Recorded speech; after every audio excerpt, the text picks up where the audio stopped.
Assalamualaikum warahmatullahi wabarakatuh. Selamat pagi para netizen di mana saja Anda berada. Salam opini rakyat. Tak usah takut siapa yang masang itu.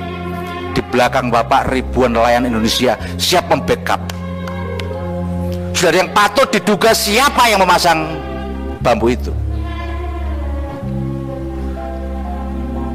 Kita nggak perlu, kalau di medsos saja bisa tahu gitu.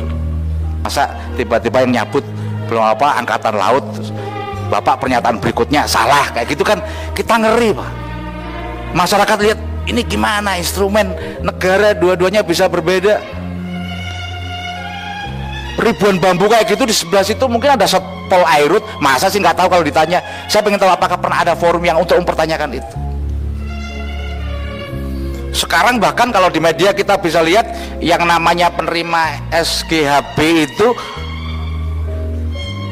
direksinya SGHB, direksinya kemudian komisarnya siapa saja, kita tinggal buka handphone bisa. Saya banyak belajar dengan seorang tokoh yang sekarang lagi viral namanya Nelayan Khalid. Banyak pernyataan-pernyataan yang kadang justru membuat kita terpecah belah dan sebagainya. Cuman sayangnya judulnya juga agak ngeri, itu buku yang dibaca itu Logika Penjajah. Tangerang begitu viral karena itu di depan mata kita, dekat dengan Jakarta. Tapi ternyata kemudian di Pari, kemudian di kemarin saya terima di Sidoarjo dan sebagainya, akan banyak bermunculan soal itu. Satu institusi yang besar yang bernama KKP yang mengurus laut itu tidak berfungsi, mohon maaf. Ada Dirjen Ruang Laut PRL, ada Dirjen PDSKP. Di mana selama ini, Pak? Tadi Bapak menyampaikan ketika Pak Ketua sampaikan, sudah menemukan belum siapa dalang di balik pembangunan pagar laut? Bapak menyampaikan belum. Benar ya, Pak? Belum. Aneh, Pak. Jujur terus terang, memang menemukan orang jujur di negara ini susah. Dan kalau hari ini pun KKP menyampaikan belum menemukan siapa dalangnya, terus terang sebagai wakil rakyat kami juga heran juga, Pak. Bukankah KKP punya semua sarana yang ada? Jawab kepada kami secara jujur, Pak, apa masalahnya gitu? Apakah kurang anggaran untuk pengawasan? Saya memberikan catatan kritis untuk urusan kelautan ini. Di Dirjen PRL belum melakukan fungsi-fungsi itu secara lebih luas gitu. Jadi ketika Pak Menteri menyampaikan mengejar PNBP 12 triliun, saya menyampaikan berarti Pak Menteri ini orientasinya masih untuk mengejar PNBP di sektor perikanan. Tapi di satu sisi fungsi untuk menjaga kedaulatan laut kita belumlah dijalankan. Saya tadi agak kecewa dengan pernyataan Pak Sekjen. Hati-hati, Pak Sekjen menyampaikan bahwa kami hati-hati dalam mengawasi siapa mereka yang telah membangun pagar laut. Ini kok hati-hati untuk siapa sih, Pak?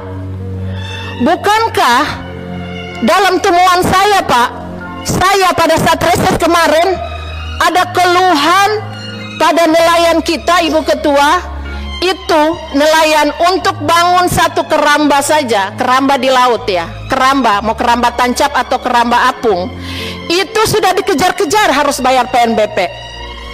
Nah ini sudah 30 km dibangun, harus hati-hati. Waduh, kita ini kok pro oligarki banget gitu loh. Saya harus sampaikan di sini, memberikan apresiasi kepada seorang nelayan yang sangat berani, yaitu Pak Khalid, Pak.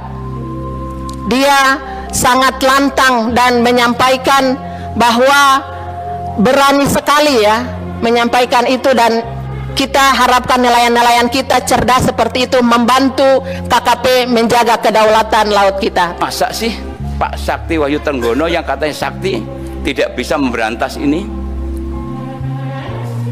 Tukang becak pun sudah tanya tentang pagar atau pagar misterius di tengah laut.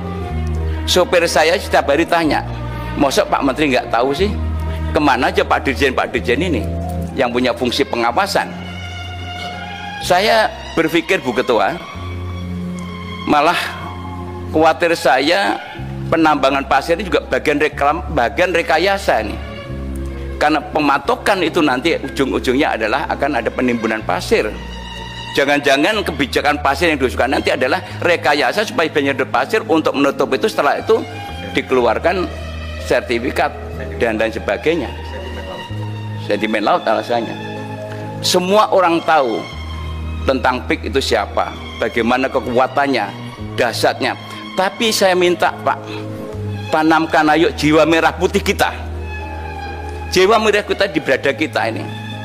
Jangan sampai ada negara dalam negara yang semaunya sendiri mengatur pemerintahan kita. Ternyata tidak cukup hanya pagar misterius di tengah laut. Saya kebetulan ditugasi untuk di wilayah sebelah. Lebih terkejut lagi nih, ada 1063 hektar mangrove yang di ruang laut juga akan diturunkan statusnya, dan kemudian juga nanti ujung-ujungnya akan disertifikatkan untuk pariwisata. Padahal jelas-jelas dalam PSN itu wisata itu diperbolehkan tapi tidak boleh dijadikan tempat tinggal.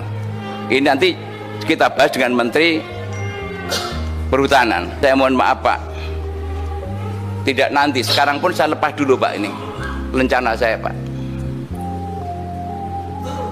saya lepas Pak. Malu sebagai wakil rakyat, karena persoalannya sudah berlarut-larut. Ini rakyat yang menuju bahwa ada skenario bahwa pejabat-pejabat tertentu melindungi terhadap proyek besar ini. Ada apa? Gerangan. Ini serius Pak. Pagar laut ini akan dicabut, dan tentunya kami sangat mengapresiasi keputusan pemerintah ini yang memang sudah keputusan Presiden dan sudah dijalankan beberapa waktu yang lalu, dan sekarang hari ini secepatnya akan dituntaskan dengan bantuan dari Angkatan Laut. Kemudian mengenai sertifikat yang ada sudah kita jelaskan, sudah kita dengar dari Pak Menteri bahwa ini akan dibatalkan karena laut ini bukan milik perorangan atau milik korporasi. Ini adalah milik kita semua. Jadi yang melanggar hukum, mengkapling-kaplingkan tanpa izin, tentunya kami dari DPR, terutama Komisi 4, meminta untuk ini segera diselesaikan dan ditertibkan. Demikian saudara, apa pendapat Anda? Silahkan ditulis di kolom komentar.